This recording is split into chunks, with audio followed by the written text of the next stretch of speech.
Saludos y bendiciones para todos, para la iglesia local Calvary Chapel Homestead en español y para todos los hermanos y hermanas que nos están mirando a través de YouTube. Amén.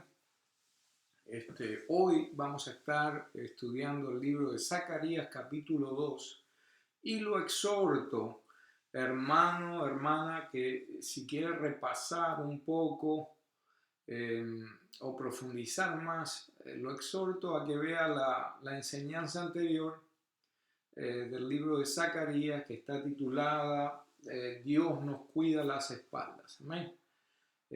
Si usted se ha suscrito, está ahí en el canal de YouTube de la iglesia. Vamos a orar, hermano. Padre, en nombre de Jesús, venimos ante ti dándote gracias por todas las cosas que tú haces por nosotros, Señor, porque tú eres bueno. Te damos gracias por el aire que respiramos, por el techo que tenemos, Señor, por la comida que comemos, por nuestros trabajos, por nuestra familia, Señor.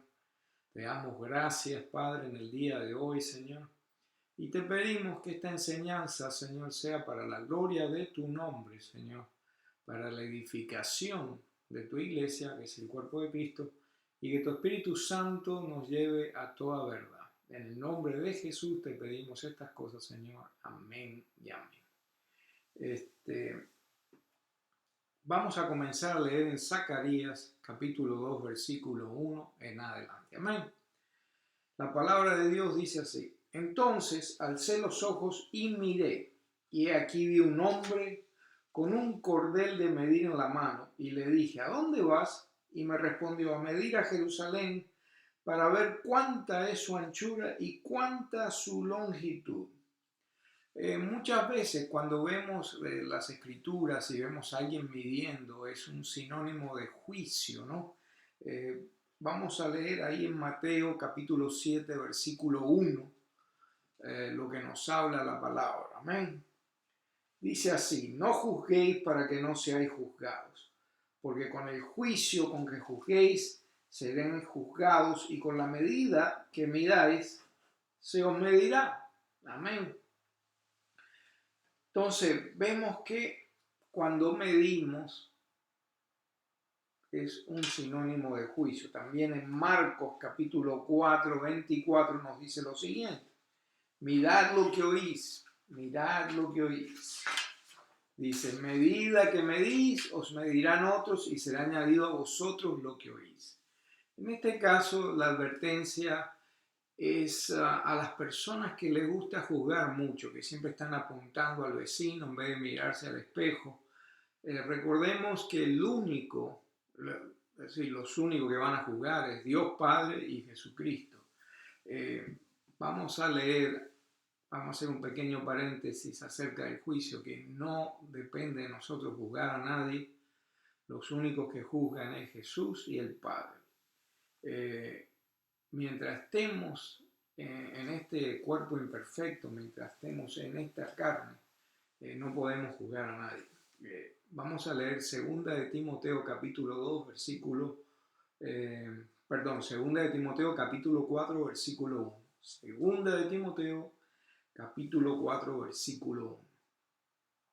Dice así: requiero yo, pues, delante de Dios y del Señor Jesucristo, que ha de juzgar a los vivos y a los muertos en su manifestación y en su reino. ¿Quién va a juzgar ahí? Nuestro Señor Jesucristo. Ahí no dice que José va a juzgar, Poli va a juzgar, Roger va a juzgar, Nico va a juzgar. No, ahí dice que Jesucristo es el que va a juzgar. Vamos a pasar ahora a 2 de Corintios capítulo 5, versículo 9. Nos dice ahí: por tanto, procuramos también, o ausentes o presentes, serle agradables, porque es menester, dice, que todos nosotros perezcamos ante el tribunal de Cristo, para que cada uno reciba según lo que hubiere hecho por medio del cuerpo, ora sea bueno o malo. O sea que el tribunal de Cristo, no el tribunal de nosotros. Vamos a ir a Romanos capítulo 2, versículo 16. Dice así: en el día que juzgará el Señor lo encubierto de los hombres conforme a mi evangelio por Jesucristo. En el día que juzgará, ¿quién? El Señor. no nosotros, ¿no? Salmo 50, versículo 6 dice, y denunciarán los cielos su justicia porque Dios es juez. Nosotros no podemos juzgar a nadie, le repito, y menos estando en este cuerpo carnal. Ahora, lo único que podemos hacer es ver los frutos de cada persona. Recuerde que escrito está, por sus frutos los conocerás. Eso está en Mateo 7, versículo 15 al 20. Amén. Entonces, las acciones de las personas son las que los enjuician. Nosotros no estamos acá para juzgar a nadie. Eso se va a hacer manifiesto de acuerdo a las acciones de las personas, no nosotros. Si la persona roba, es un ladrón. Si miente, es un mentiroso. Si te inclinas al abuso de sustancias, eres un adicto. Si te gusta la lujuria, eres un lujurioso. Si eres propenso a la violencia, eres violento. Si te gusta estafar, eres estafador. Si te gusta manipular, eres manipulador. Si no te arrepientes de ciertas cosas en tu vida, eres un rebelde, un desobediente a Dios. Entonces, etcétera, etcétera, etcétera. Son nuestras acciones las que nos juzgan y nos dicen quién somos de verdad. Ahora, volviendo a Zacarías, cuando es mencionado, hay un hombre con un cordel en la mano para medir a Jerusalén, el contexto es otro, no es un contexto de juicio que esa persona viene a medir a Jerusalén para juzgarla, medir sus obras, no. En el libro de Zacarías el contexto es diferente. Está midiendo a Jerusalén con el propósito de ¿qué? De expandir a Jerusalén, de construir. Es como un arquitecto que está haciendo los cálculos para construir algo nuevo, para expandirse, para hacer cosas nuevas ahí. Entonces, vemos el mismo tipo de lenguaje, de medir, de una persona con un cordel en el libro de Ezequiel, y también lo vemos en el libro de Apocalipsis, créanlo o no. Entonces vamos a leer ahí Apocalipsis capítulo 21, versículo 15, y vamos a ver más o menos el mismo contexto de lo que está sucediendo en Zacarías. Dice así la palabra, Apocalipsis 21, 15. Y el que hablaba conmigo tenía una medida de una caña de oro para medir la ciudad y sus puertas y su muro. Y la ciudad está situada y puesta en cuadro, y su largura es tanta como su anchura. Y él midió la ciudad con la caña, 12.000 estadios, la largura y la altura y la anchura son iguales. Y midió su muro, dice 145, dice ahí, codos de medida del hombre, el cual es de ancho. Entonces vemos que hay un lenguaje, que había alguien que estaba midiendo la ciudad, la Nueva Jerusalén. Entonces, en Ezequiel capítulo 40, versículo 1, vamos a leer hasta el versículo 3, nos dice lo siguiente. En el año 25 de nuestro cautiverio, al principio del año, a los 10 del mes y a los 14 años después que la ciudad fue herida, en aquel mismo día fue sobre mi mano de Jehová y llevóme allá. En visiones de Dios me llevó a la tierra de Israel y púsome sobre un monte muy alto, sobre el cual había un edificio de una ciudad en mediodía. Y llevóme allí, y aquí un varón cuyo aspecto era como un aspecto de metal, y tenía un cordel de lino en su mano, una caña de metal, y él estaba a la puerta. O sea que vemos que hay un varón ahí que estaba. Hay muchas especulaciones acerca de quién es ese varón. Amén. La palabra que usa Reina Valera es la palabra en hebreo que es ish. Ish en hebreo no es un varón cualquiera. Vamos a leer lo que significa en hebreo la palabra ish. De acuerdo al diccionario Strong, dice un varón, un individuo, un esposo, campeón, un mayordomo, un hombre bueno, grande, un hombre poderoso. O sea que la palabra Ish tiene todos estos adjetivos acerca de lo que significa, ¿no? Es un varón poderoso, un campeón, un mayordomo, un esposo. Entonces, muchas escuelas nos enseñan que este varón es el Mesías o es Jesucristo mismo. El hermano John Gill en su concordancia nos explica lo siguiente. Dice, he aquí un hombre con cuerda de medir en la mano, en lo cual no se refiere a Nehemías, porque ya sabemos que Nehemías estuvo construyendo los muros de Jerusalén. No se refiere, dice ahí John Gill, a Zorobabel, quienes participaron en la construcción de Jerusalén, ni a ningún simple mortal, dice, ni siquiera a un ángel.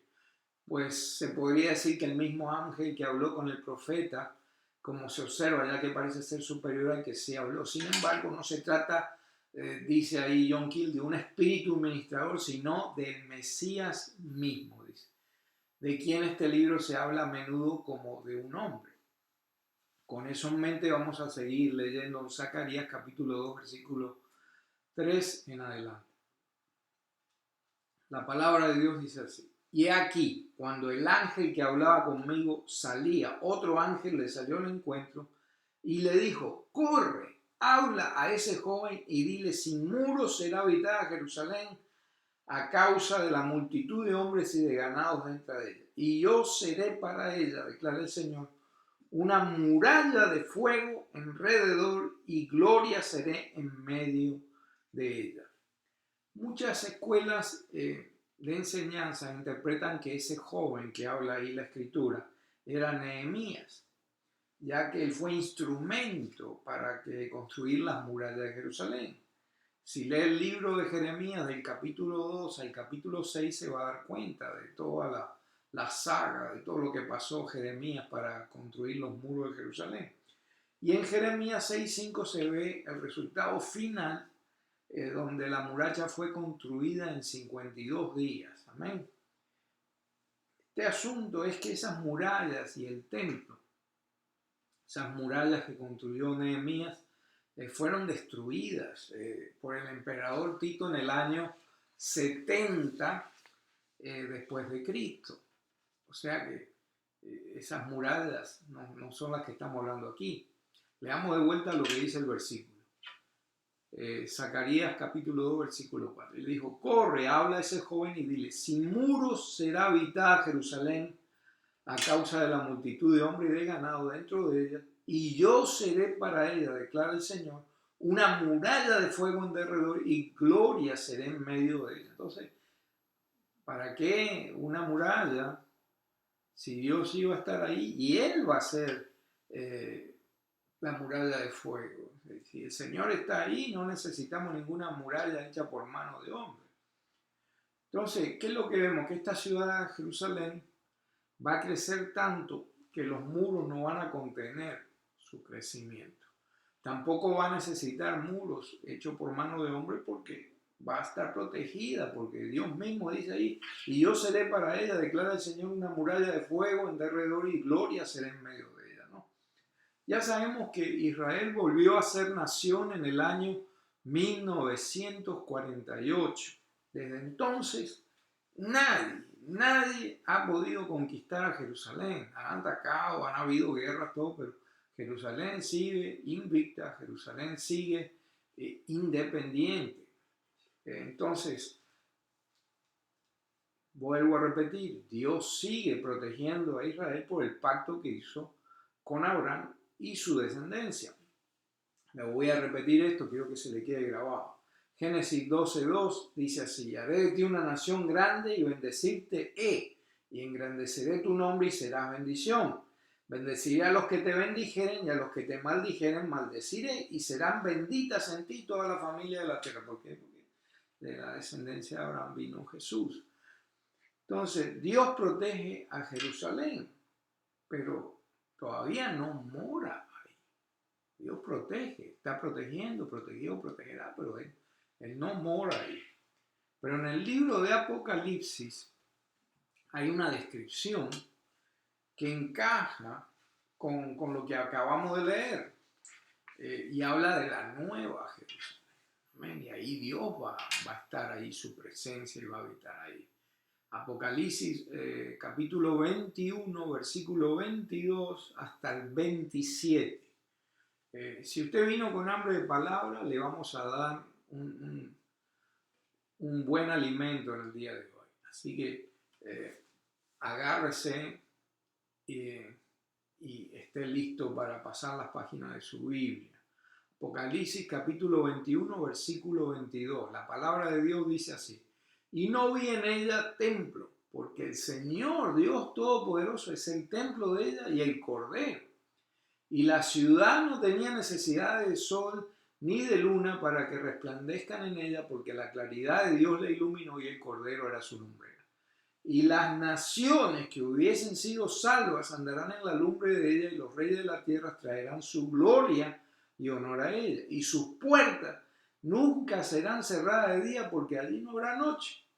Y llevarán la gloria y la honra de las naciones a ella. Y no entrará en ella ninguna cosa sucia o que hace abominación y mentira, sino solamente lo que está escrito en el libro de la vida del Cordero. O sea que la presencia de Dios estaba ahí. Dios era todo ahí en la Nueva Jerusalén. No había necesidad que las puertas se cerraran, no había necesidad de nada de eso, porque Dios estaba ahí. Matthew Henry, en su comentario bíblico, nos explica lo siguiente. Vamos a leerlo un minuto ahí. Lo exhorto, hermana, que tenga sus diccionarios bíblicos, que son de gran ayuda. Busque un buen diccionario bíblico para que lo ayude a interpretar estas cosas, para que te le ora primero al Espíritu Santo para que lo guíe a toda verdad, pero es bueno tener estos comentarios bíblicos, porque lo mismo que los diccionarios Strong, que tienen la traducción de muchas palabras del hebreo en el Antiguo Testamento y en el Nuevo Testamento en el griego, ayudan mucho a ver un horizonte más amplio. Amén. Matthew Henry nos explica lo siguiente, de acuerdo a esto que leímos. Dios no solo levantará un muro de fuego a su alrededor, sino que Él mismo será ese muro, porque nuestro Dios es un fuego consumidor para sus enemigos y lo de su iglesia. Él es un muro de fuego, no solo por un lado, sino por todas partes. Será grande porque Dios mismo será la gloria en medio de ella. Su templo, su altar serán erigidos, atendidos allí, sus preceptos serán observados y allí estarán las señales de su presencia y favores especiales que serán la gloria en medio de ellos y los harán verdaderamente admirables a los ojos de todos los que lo rodean. O sea que todo nos apunta que Dios va a estar ahí como muralla, pero esto va a ser en el futuro. Amén. Hay escuelas que especulan que esta Jerusalén que Zacarías describe, donde Dios dice, y yo seré para ella, declara el Señor, una muralla de fuego en alrededor, y gloria será en medio de ella, es la nueva Jerusalén, como le estoy diciendo. Otras personas especulan que es la Jerusalén actual, ya que no tiene murallas, pero Dios la protege. Usted ore al Espíritu Santo para que le dé discernimiento. Ahora sigamos adelante con el libro de Zacarías. Entonces estamos, Zacarías capítulo 2, versículo 6 en adelante. Vamos a leer unos cuantos versículos y después lo vamos a desmenuzar. Ahí la palabra de Dios nos dice en Zacarías capítulo 2, versículo 6. ¡Ea! Huid de la tierra del norte, declara el Señor, porque es como los cuatro vientos del cielo os dispersé yo, declara el Señor.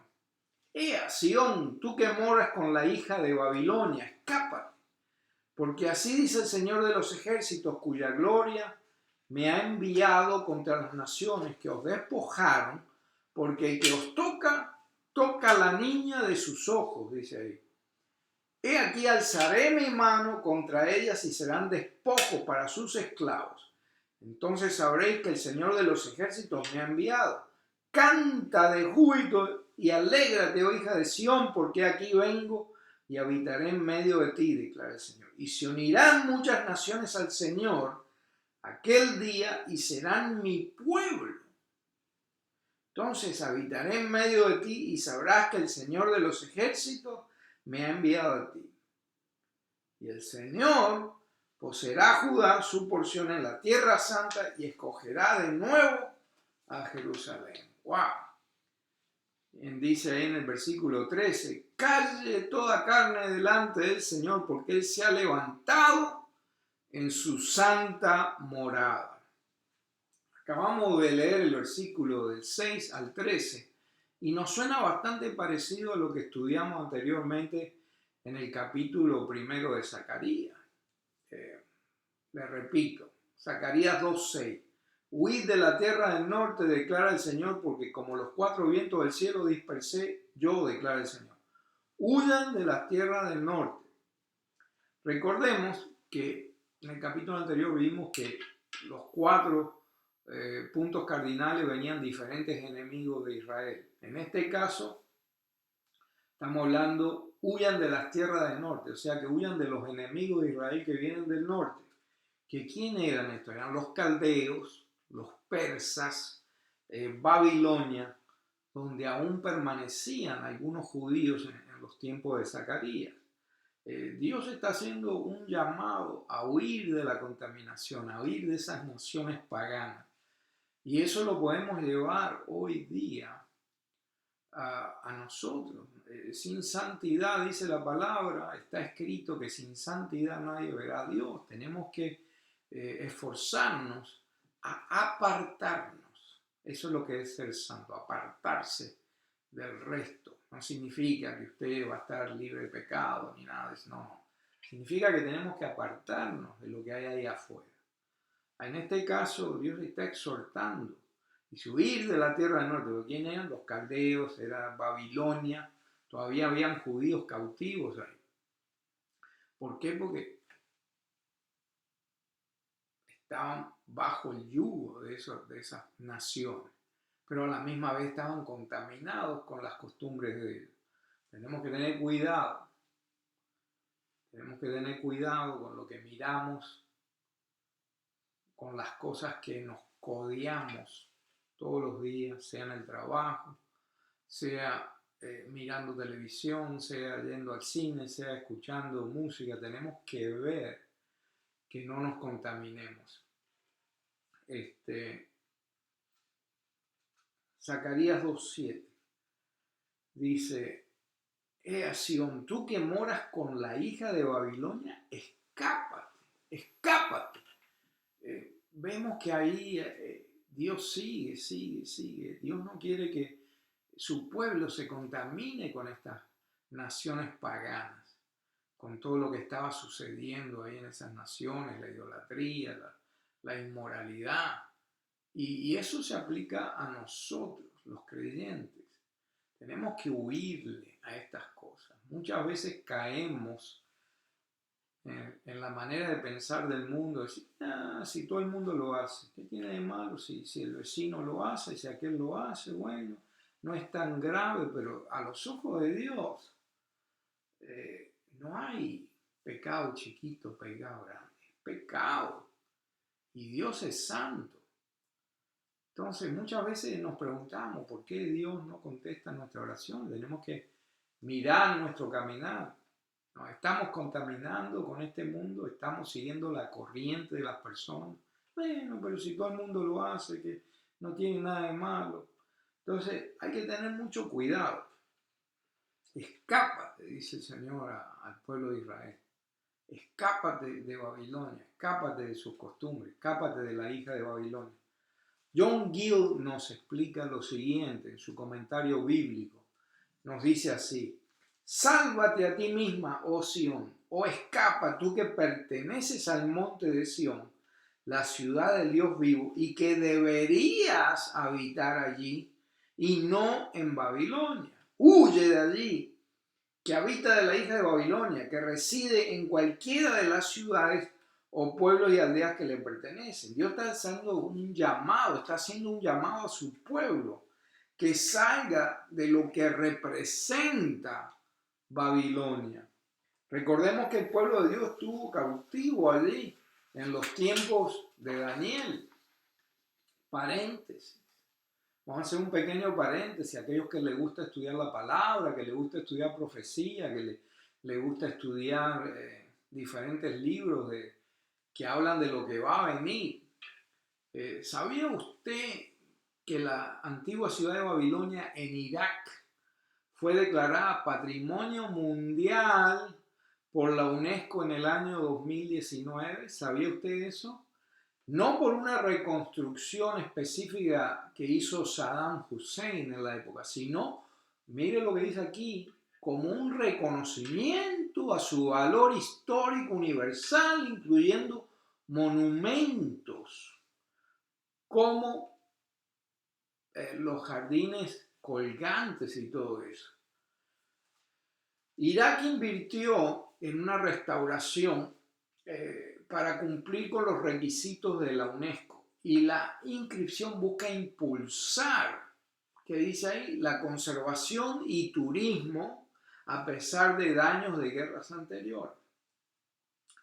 Cosa más grande, qué cosa más rara, ¿no? Que Saddam Hussein haya tomado sus recursos y su tiempo para reconstruir, para esas ruinas de la antigua ciudad de Babilonia que está en Irak, llevarla a su apogeo original, ¿no? Vemos que en Apocalipsis capítulo 17, versículo 5, dice, y en su frente un nombre escrito, Misterio, Babilonia la Grande, la madre de las fornicaciones y las abominaciones de la tierra. Eso es lo que representa Babilonia. Y muchas personas cristianas no escudriñan, ¿no? Repiten lo que otros teólogos han dicho, repiten otras interpretaciones de hombres, repiten.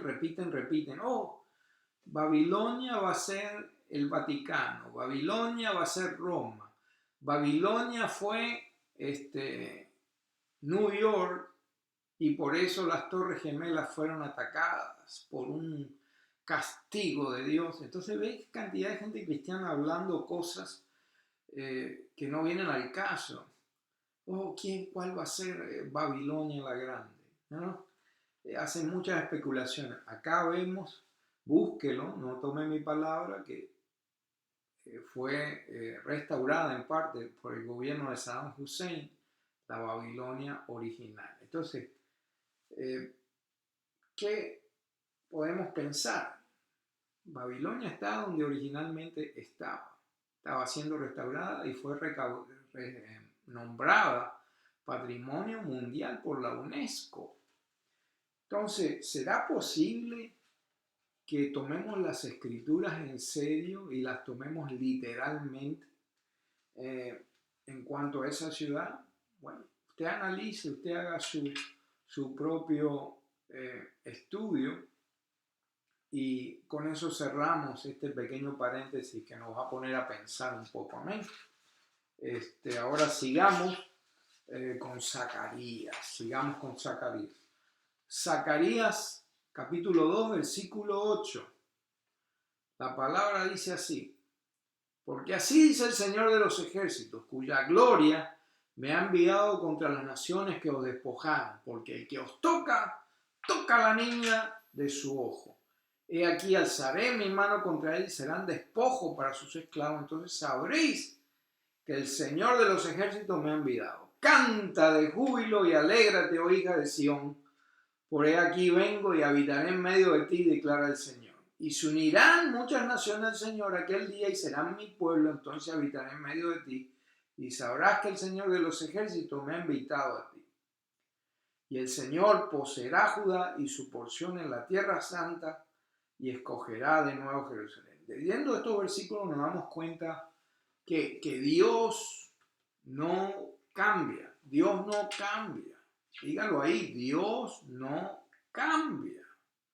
¿Cómo puede haber ciertas sectas por ahí que dicen que Dios da una revelación nueva y siguen cambiando las escrituras y siguen interpretando las escrituras, sacando las escrituras fuera de contexto? Ya se sabe que al final dice que le agregue algo o le quite a las escrituras es anatema. Dios no se va a contradecir a sí mismo y seguir inventando cosas y seguir haciendo libros nuevos, sino si ya selló en el libro de Apocalipsis la última palabra, y hay varias advertencias en la escritura, el que le quita o le agrega, sea anatema.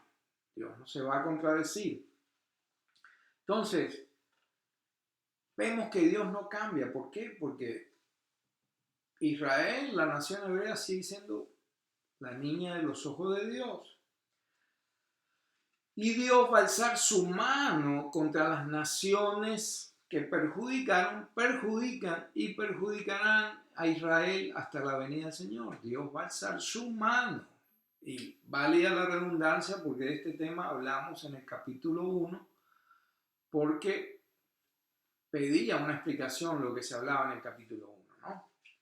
Y esto, que Dios va a proteger, que Dios va a poner su mano contra esas naciones que van a perjudicar a Israel, esto es motivo de alegría para Israel. Dice ahí en el versículo 10, canta de júbilo y alégrate, oh hija de Sión, porque aquí vengo y habitaré en medio de ti, declara el Señor. Entonces es un motivo de júbilo.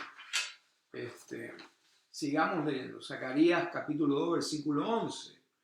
Dice, se unirán muchas naciones al Señor aquel día y serán mi pueblo. Entonces habitaré en medio de ti y sabrás que el Señor de los ejércitos me ha enviado a ti. Y el Señor poseerá a Judá y su porción en la tierra santa y escogerá de nuevo a Jerusalén. ¿Qué naciones son estas que mencionan? Y se unirán muchas naciones al Señor aquel día y serán mi pueblo. De acuerdo a la mayoría de los teólogos, la mayoría de los diccionarios bíblicos, de los comentarios bíblicos, personas como Albert Barnes, John Gill, Adam Clark, nos hablan que estos versículos apuntan al futuro, que a través del Evangelio de Jesucristo muchas naciones serán parte del pueblo de Dios. El profeta Isaías habló algo muy interesante. Vamos a leerlo ahí en el libro de Isaías, capítulo 56, versículo 3. El hijo, dice ahí la palabra, y el hijo del extranjero, allegado a Jehová, no hable diciendo, apartárame totalmente Jehová de su pueblo, ni diga el eunuco, he aquí yo soy árbol seco. Porque así dijo Jehová a los eunucos que guardaren mis sábados y escogieran lo que yo quiero y abrazaran mi pacto. Yo les daré lugar en mi casa, dentro de mis muros, y nombre mejor que el de hijos e hijas. Nombre perpetuo, un nombre que no tiene fin. Preste atención, hermano, hermana. Les daré que nunca perecerá. Wow. Un nombre perpetuo que no tiene fin, que nunca morirá. Wow. Eso va más allá de aquellos tiempos. Nombre mejor que hijos e hijas, un nombre mejor que hijos e hijas, un nombre perpetuo. ¿Suena familiar eso? ¿De quiénes son estas naciones? ¿A quién se está refiriendo Isaías? ¿A quién se está refiriendo Zacarías? Le repito, este versículo es muy importante. Gálatas capítulo 4, versículo 4. Dice la palabra de Dios, pero cuando vino la plenitud del tiempo, Dios envió a su Hijo, nacido de mujer, nacido bajo la ley, a fin que redimiera a los que estaban bajo la ley, para que recibiéramos, ¿qué? La adopción de hijos. Y porque sois hijos, Dios ha enviado al Espíritu de su Hijo a nuestros corazones, clamando Abba Padre. Por tanto, ya no eres siervo. Dígalo ahí, yo ya no soy un siervo. ¿Qué lo dice ahí? Sino hijo. Y hijo también heredero por medio de Dios. ¡Wow!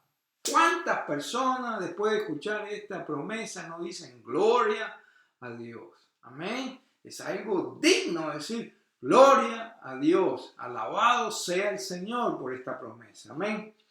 Si usted no ha sido adoptado todavía por el Señor, al final le explico cómo llegar a ser adoptado por el Señor, cómo llegar a ser un hijo de Dios. Amén.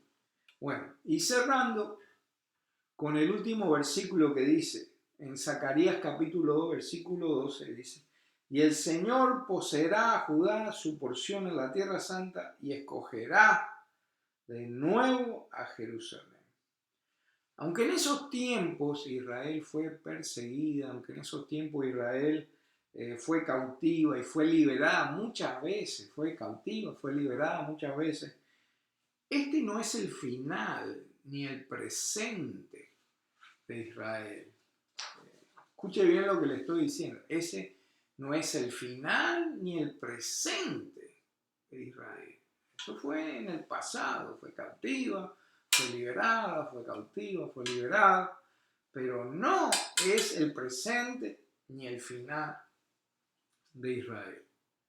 Le guste o no a muchas personas,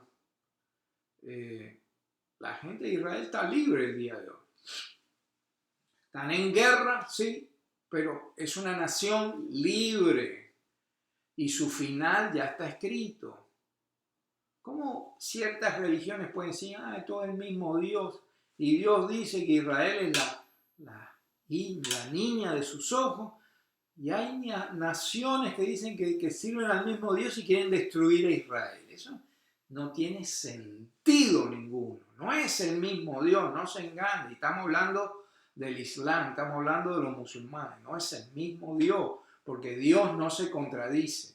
Y escrito está que en él no hay sombra de cambio ni mudanza, ni sombra de mudanza de él. Entonces Dios no es hombre para que mienta, ni es hombre para que se arrepienta. Israel es la niña de sus ojos. ¿Cómo es posible que estas otras naciones que dicen que sirven al mismo Dios quieran destruir a Israel? Eso no tiene sentido, no es de Dios. Amén.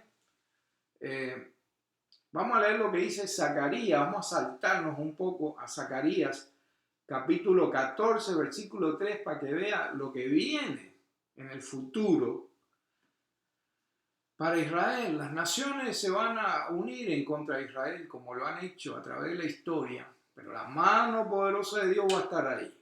Vamos a saltarnos un momentito al capítulo 14 de Zacarías, versículo 3. ¿Qué dice ahí? Entonces saldrá el Señor y peleará contra aquellas naciones como cuando Él peleó el día de la batalla. Sus pies se posarán aquel día en el monte de los olivos, que está frente a Jerusalén al oriente, y el monte de los olivos se hendirá por medio, de oriente a occidente, formando un enorme valle, y una mitad del monte se apartará hacia el norte y la otra mitad hacia el sur. Y usted siga leyendo ahí en su casa. Por razones de tiempo, le recomiendo que lea el libro de Zacarías, capítulo 14, completo. Pero ¿cuál es el resultado final? Primero, Dios va a defender a Israel y va a poner sus pies ahí en el monte de los olivos. ¿Y el resultado final cuál es? Zacarías capítulo 14, versículo 11. Y habitarán en ella y no habrá más maldición, y Jerusalén habitará en seguridad. Se lo leo de vuelta. Zacarías 14, versículo 11. Y habitarán en ella y no habrá más maldición, y Jerusalén habitará en seguridad. Ese es el final de Jerusalén. Este Jerusalén terrenal. Nadie va a poder tocar la hija, la niña de los ojos de Dios. Amén. ¿Qué aprendemos de todo esto? Que Dios es fiel y grande es su misericordia. Dios es fiel y grande es su misericordia. Amén. Nuestro Dios pelea no solo las batallas de Israel, sino nuestras batallas también. Nuestro Dios rompe las cadenas. Nuestro Dios nos protege. Y disculpe la redundancia, pero estos primeros 2 capítulos hablan volúmenes de la fidelidad de Dios, de la fidelidad de sus promesas, que como escrito está, no es hombre para que mienta, ni hombre para que se arrepienta. Dios, no hay cambio en él. Él es fiel, Él es fiel, Él es fiel. Pero hay un pero. Si usted no es parte de la familia de Dios, si usted no ha sido adoptado a través de Jesús, estas promesas no son para ti todavía, hermano, que no estás mirando por ahí. Si no has confesado al Señor Jesucristo como Señor de tu vida, todavía, usted dirá, ay, todas esas promesas, qué bonito, que Dios me proteja, que Dios me libre, que Dios me guarde, que Dios me prospere, que Dios me rompa las cadenas que tengo en mi vida. Sí, pero hay alguien que tú necesitas en tu vida. Hay alguien que tú necesitas. Escrito está que hubo un hombre que se llamaba Cornelio, que oraba a Dios y todo, y sus oraciones llegaban. Dios escuchaba sus oraciones, pero tuvo que mandar a uno de los apóstoles para que le predicara a Jesús. Porque esa era el eslabón que faltaba. Un hombre muy bueno, un hombre que oraba, un hombre que intercedía, un hombre que daba cosas a los pobres, pero no era suficiente. Faltaba lo más importante, que era Jesucristo. Es el único mediador entre Dios y los hombres. Aquel que murió en la cruz por nosotros, para pagar por nuestros pecados. Amén. Y si todavía no lo has confesado como tu Señor y Salvador, todavía no eres parte de la familia de Dios. ¿Cómo? ¿Cuál es la historia? Hermano, explíqueme. Bueno, vamos a leer uno de los versículos más conocidos en el mundo, que hasta salen en los partidos de fútbol, en los estadios, siempre sale alguien con un cartelito que dice Juan 3:16. ¿Por qué es tan importante? Porque nos explica el propósito de Dios. Mire lo que dice ahí, Juan 3:16 al 18. Dice, porque de tal manera amó Dios al mundo que dio a su Hijo unigénito para que todo aquel que cree en él no se pierda, mas tenga vida eterna, dice. Porque Dios no envió a su Hijo al mundo para juzgar al mundo, sino para que el mundo sea salvo por él. El que cree en él no es condenado, pero el que no cree ya ha sido condenado, porque no ha creído en el nombre del unigénito Hijo de Dios. Entonces, wow, sí, yo creo eso, pero ¿qué hace falta? Algo más hace falta. Bueno, la palabra de Dios es nuestra fuente de sabiduría. Ahí podemos ver la voluntad del Padre. ¿Cómo? Yo llego a ser parte de la familia de Dios. ¿Cómo? Sí, creo que Él mandó a Jesús a morir por nuestros pecados, que dio a su unigénito Hijo. Romanos capítulo 10, versículo 8, hasta el versículo 12, nos explica lo que debemos hacer. Preste atención, especialmente a aquellos que no han aceptado a Jesús como su Señor y Salvador. Romanos capítulo 10, versículo 8 en adelante. Más que dice, cerca de ti está la palabra, en tu boca y en tu corazón. Es decir, la palabra de fe que predicamos. Dice así, que si confiesas con tu boca a Jesús por Señor y crees en tu corazón que Dios le resucitó entre los muertos, serás salvo. Sencillo. Si confiesas con tu boca a Jesús como Señor, y crees en tu corazón que Dios le resucitó entre los muertos, serás salvo. Así de sencillo. Porque con el corazón se cree para justicia y con la boca se confiesa para salvación. Pues la Escritura dice, todo el que cree en Él no será avergonzado. ¿Has creído en Él? ¿Has creído en Jesús? Dice, porque no hay distinción entre judío o griego, pues el mismo Señor es Señor de todos, abundando en riquezas para todos los que le invocan. porque todo aquel que invoque el nombre del Señor será salvo. O sea, depende de ti, futuro hermano que estás mirando ahí, futura hermana que estás mirando. Cree con el corazón. Si tú lo crees con el corazón, lo confiesas con tu boca como Señor de tu vida, serás salvo. Amén. Si usted tiene dudas, puede dejar su comentario ahí en el canal de YouTube y alguien lo va a contactar.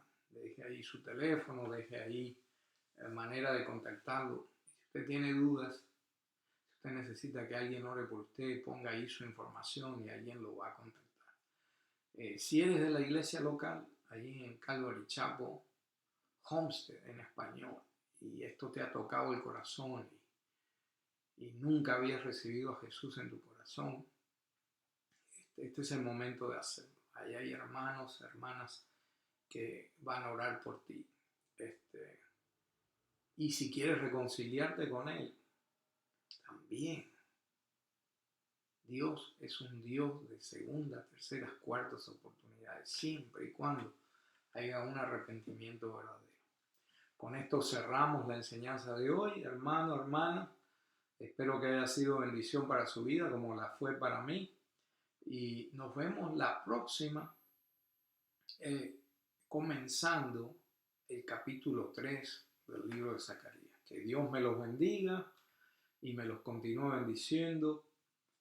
Que la paz del Señor sea con ustedes.